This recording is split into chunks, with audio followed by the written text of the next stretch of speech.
ito yung sinasabing tama ang ginawa, pero mali yung pamumuhay. Yan. Tas maraming ganyan.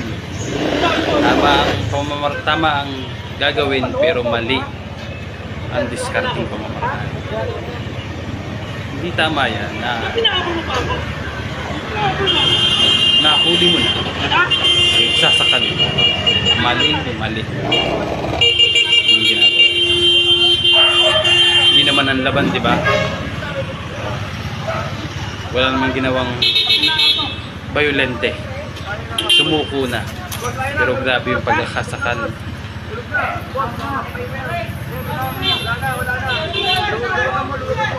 Ang hirap, di ba?